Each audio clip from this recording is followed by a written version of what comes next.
Hey everybody, it's your old pal Brian Hunt. Welcome to another episode of 60 Seconds of Risk. Today I can say I have a very special guest. I'm excited to be here to introduce you to Neha Dugal. She is the head of the Dallas office for Batson Cook, and she and I got to know each other the past couple of years, but she's got a really great story and background, and specifically an amazing insight as far as what it takes to enter the Dallas market as a brand new general contractor. So Neha, welcome to the show. Well, thank you, Brian. I'm a big fan of the show. Good. Wanted to tell anybody who's watching the show. I mean, I've learned some really good thank tips. You. See, people, it pays off. Tips and insights from your show. So, Good. For all of you there, just keep on watching. Well, thank you so much. I appreciate that. So, obviously, you have a very distinct, interesting background, and obviously, it took you a long way, so your path got you to Dallas. So just quickly before you came to Dallas, what's been your background? Now, obviously, you went to Stanford, you got your master's in construction, obviously fantastic school, but just tell us kind of quick background about yourself. Sure. So I've been in the construction industry for about 20 years. Okay.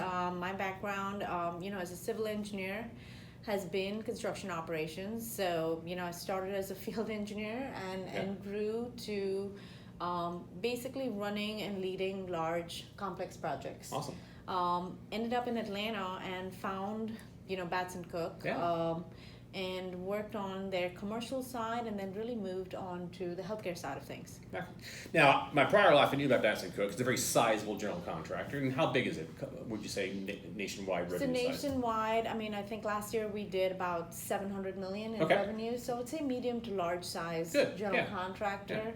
And then most of their presence has been in the Southeast. Correct. And to that point, you were given the opportunity to come here to Dallas to enter the market on behalf of Batson Cook and started basically an operation from scratch, correct? Yes, So that's a big task, and that's a big ass opportunity, right? it is. So It is. risk comes opportunity. That's true. And sometimes I think you should be careful what you ask for.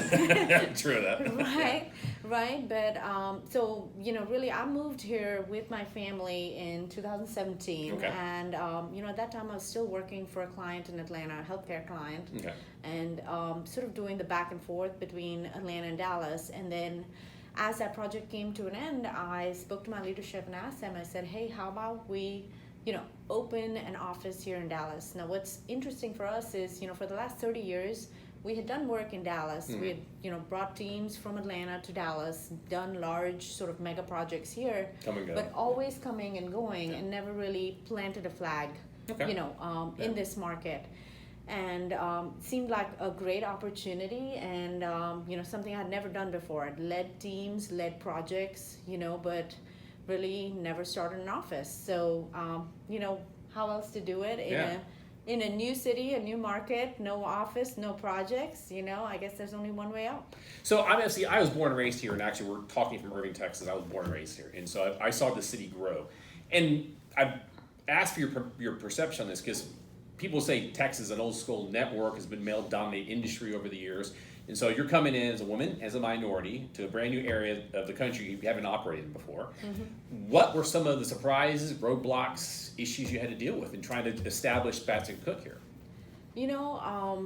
Texas has been a really warm and inclusive place. I think. Listen to that. I know, it really has. I think if I had to do the same thing, in Boston or maybe Nashville. Yeah. It would be extremely difficult. Okay. When I started, and I think my first 6 months as, I was getting to know the city, getting to know the people, getting to know the market, so I could figure out what our plan and strategy would be. Okay. People really opened their phone books, and Really? they were really nice. I got a lot of warm introductions from folks who were like, hey, let me help you, and here's somebody who could, help you or do, kind of help you with your business, take it forward. And it was amazing. I think, I don't think, we would have probably had half the success if we had done it anywhere else. That's amazing. That's fantastic. So as you stand, you were here 4 years ago, roughly, you started? Yes. 5? And so you had just yourself. And so Just now me. your office space is how big? How many people do you have here working? I think by the end of the year we'll be at about 40. Amazing. We're about at, Okay. so we've grown from 1 to 30 in about 4 years, and we're just so blessed. So what is it taken, I guess, obviously you had Batson Cook as a corporate background, but you're here on the point, at the edge, at the frontier, starting things. What was it taking to get people to come join Batson Cook? Obviously, it's a big company behind it, but if they're brand new to the market, no one's worked with them. What were some of the incentives or things you had to do to get talent to come join you? Sure. I would say one of the first key things is your first hire, right? And you know, found somebody who was an all-rounder, somebody who could do business development, somebody who had an operations background, and then could really be a superintendent, right? Okay. So you really needed that first person who could do it all, because I mean, you know, when I started, I mean, I was doing business development, I was doing estimating, project managing, I mean, all of it, right? So it's a very it's not glamorous. I mean, it's a very scrappy entrepreneurial life, if you will. And then I think from there, you know, what really helped too is being a doer seller, right? Sort of the first project that we won, and I think it was about 9 months into this pursuit, was, you know, from a client who said, hey, we'll take a leap of faith on you. We can see what you've done in the past and the credentials of Batson Cook. And from then on, we really never looked back. Awesome. So I think having that sort of doer seller mentality, you know, I would say really it's important you get that first hire in who can do it all with you.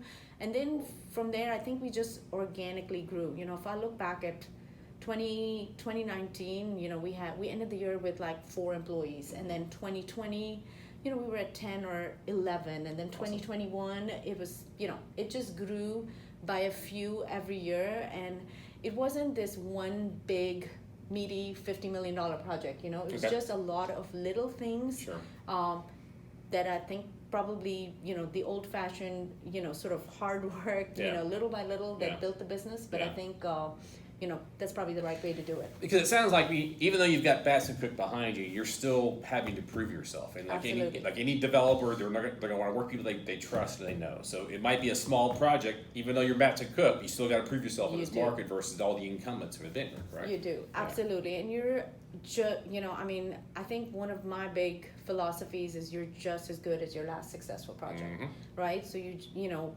being able to execute on schedule and budget, I mean, those are just table stakes. Those are things that have to be done all the time. And then from there on, you build a relationship, you build the trust, get to know your client. I mean, not every client is the same, right? People have different pet peeves, and understanding that. I think I remember like back in 2019, I mean, you know, when we were just the two of us, I don't remember going home before 2 a.m., you know? So it's just making sure you're working and outworking, you know, your competition. I mean, well, everything you just said is kind of exactly I would tell people in insurance brokerage. You're only as good as your last renewal, and you gotta hustle because I always think there's some guy behind me, a person behind me who's trying to take my client. Who's waiting for you to fall down. Exactly. So obviously, lots of factors going on in the marketplace for construction. If you've probably seen this show, there are people talk about, you know, supply chain issues, can't get enough labor, permitting issues. I think that probably still would hold play in North Texas as well. Anything else outside of those sort of common factors that you're having to deal with, or sort of risks that are sort of kind of keeping you up at night or taking a lot of your bandwidth? I think you know what probably keeps me up at night now as we're growing is, you know, how do you maintain the Batson Cook culture, right? We're growing at a pretty rapid pace, and making sure that we're still executing the same way we did, you know, 3 years ago. Hiring, of course, in this market is tough, but you know what makes Batson Cook attractive is you're starting in an organization that is growing, right? So you're getting in at the ground floor. Awesome. And I think the good work that we're doing is really bringing in, you know, I mean, some amazing opportunities. Fantastic. So if you just sort of stop and think about it, like I always try to say, what nuggets can you pass on to the next generation, or someone who's thinking about getting into construction or coming to North Texas? What would you, a couple of pieces of pearls of wisdom would you provide to the audience? Sure. I think the first thing that I learned as, you know, I was growing and probably building the business is be authentic. You know, at the start, I remember in 2018, you know, I'm not a college football fan, right? And this is a tough place to be where, you know, everybody is talking about college football. And I remember like driving into work, putting on like a college football radio station and trying to listen in so I could do the cooler talk. And then finally I looked at myself and I was like, I hate college football. Like, what am I doing? Right? And the conversations that I would have, I was like, I'm not interested in this. And I was like, you know, I need to be authentic. I need to be true to who I am. And then you can't be everything to everybody, No. right? So, redirect it a little bit to be, have maybe more meaningful and maybe lesser interactions, but more deeper connections. Amen. And I think those are the connections that have really helped more than the acquaintances. So, learning that, I would say the second is probably driving excellence. Okay. Just from the core, if you're going to say something to somebody, or make sure you follow through with it. And then I think the third is probably, my first few interactions, I don't think I was able to help people, right, as they opened their phone book. But going back now, I mean, when I sit down with somebody, it's always, what can I do to help? It's a two-way street. And I think life's a full circle. So I know that if you help somebody or do good, I mean, it's always going to come back. No, I totally agree with that concept, because you've heard me say this, in like my line of work, Well Trained Monkey could sell you insurance. Right. But it takes an expert to understand your business, but more professionally, not just the insurance. What are the common risks or problems you're having? So if it's the same situation, I try to help my clients or prospects with, hey, do you need a good construction attorney? Do you need a good CPA? Or if there's a developer, hey, you need a good general contractor to do a project for you. I know somebody. So yeah, it's all about giving before you receive. Absolutely. Absolutely. Neha, thank you so much for your time and being on this show. It's been a great conversation. I know the audience enjoyed it as well. Hope you enjoyed this show. Please, if you have any specific comments or topics or people you want me to interview, have it posted on my LinkedIn post. You can also find us on my YouTube channel and Twitter as well. Until next time, everybody.